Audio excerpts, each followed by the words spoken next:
Halo semuanya, balik bareng aku Noel dan selamat datang di Apa Jadi Bahas. Dan untuk video kali ini sesuai dengan judul, aku mau bahas uh, kenapa kok kita sebenarnya lebih baik jangan benci sama orang.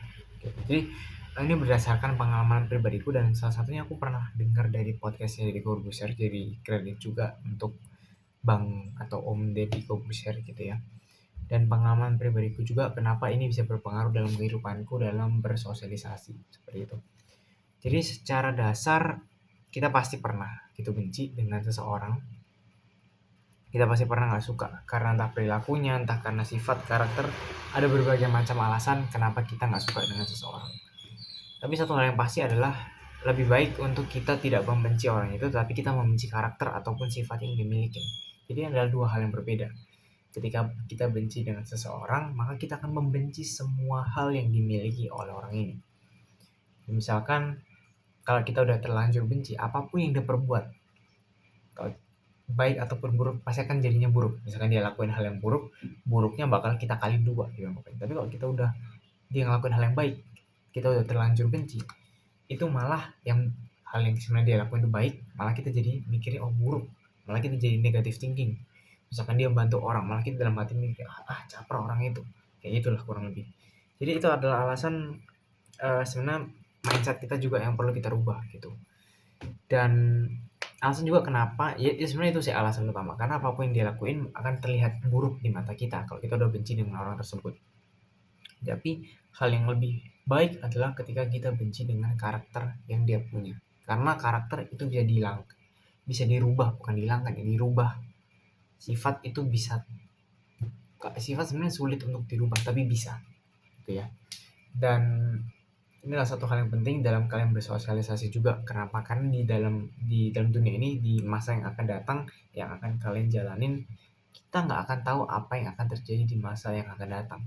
Banyak pengalaman-pengalaman orang-orang yang pernah cerita, aku pernah baca-baca di Twitter, misalkan orang yang mereka nggak suka ternyata bisa jadi atasan mereka, ataupun ternyata misalkan aku nih, misalkan aku dibully, aku udah jadi kerja beberapa tahun jadi HRD, ini pengalaman pribadi aku baca.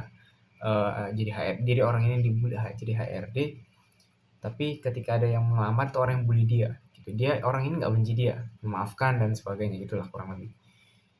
Dan misalkan pun orang yang dulu bully dia, kemungkinan kan pasti ada nggak suka, benci dengan orang yang dia bully gitu.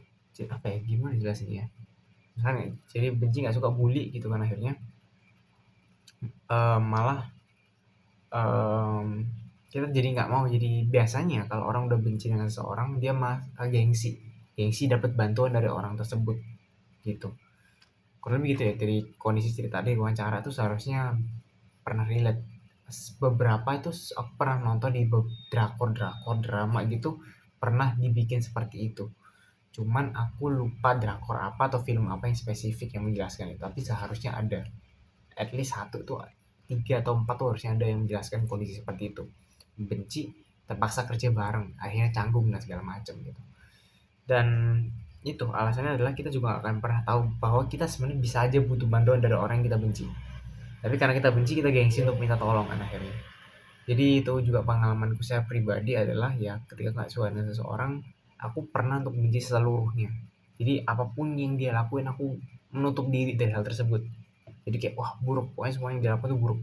Sebenarnya aku dengar dari Deddy Corbuzier juga, dan aku mikir gitu, misalkan seseorang benci sama aku karena satu hal kecil yang aku lakukan, malah dia benci seluruhnya bukan hal yang aku lakukan ini, maka apapun yang aku lakukan akan terlihat buruk di matanya gitu. Jadi aku belajar juga untuk gimana caranya adalah, orang tuh pasti salah, kita ini sebagai manusia kan pasti ada salahnya, kita nggak mungkin sempurna. Kita juga harus mikir itu untuk orang lain juga, dia bukan orang yang sempurna, dia pasti ada salah. Gimana caranya kita mentoleransi kesalahan tersebut, mengingatkan dia, dan apa ya, ngingetin, ngasih tahu bahwa apa yang dilakukan itu nggak bener gitu. Daripada kita cuma ngomongin di belakang, itu kan nggak akan berubah apapun gitu. Jadi itu juga alasan kenapa gibah itu bagi aku secara pribadi itu bukan suatu hal yang baik, karena itu nggak akan merubah apapun, nambah dosa kita. Dan juga malah orang yang kita gibahin itu, misalkan yang ngelakuin hal yang buruk atau apapun, dia nggak akan bisa berubah karena dia omongin di belakang gitu kan.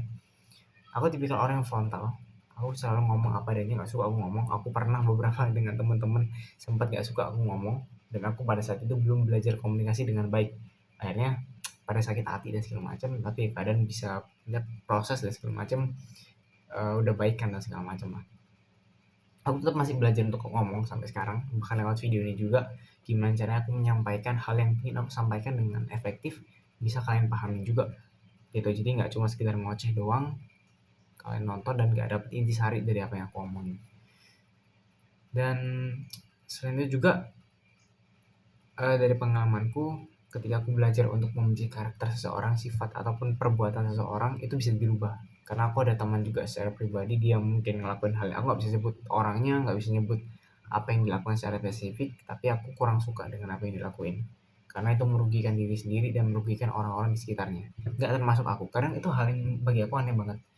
Aku benci dengan karakter ataupun something dari orang, itu walaupun nggak relate dengan aku. Misalkan ada pengendara yang ugal-ugalan gitu ya, dia nggak nyenggol aku tapi nyenggol orang lain, tuh aku benci banget.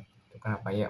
Bisa jadi aku yang disenggol dan segala macam sih, mungkin gitu ya mikirnya. Tapi itu gitu, karena aku sangat-sangat nggak suka dengan seseorang yang melakukan something yang merugikan dirinya, merugikan orang di sekitarnya. Itu adalah hal yang aku benar-benar gak suka banget, dan itu harus dirubah. Dan aku ada teman yang dia belajar dengan hal tersebut, aku menyampaikan sedikit lah, nggak full, nggak frontal sih waktu itu. Dan belajar dia bisa bisa mengembangkan diri dan mencari potensi yang masih proses gitu, masih awal. Dan aku bersyukur untuk bisa membantu hal tersebut ke teman-teman di sekitar gitu. Dan juga aku sangat encourage teman-teman untuk tidak membenci seseorang. Ya sesederhana bahwa itu tadi gitu, kita sama-sama manusia berdosa, kita sama-sama salah, kita nggak punya hak sebenarnya untuk benci dengan seseorang.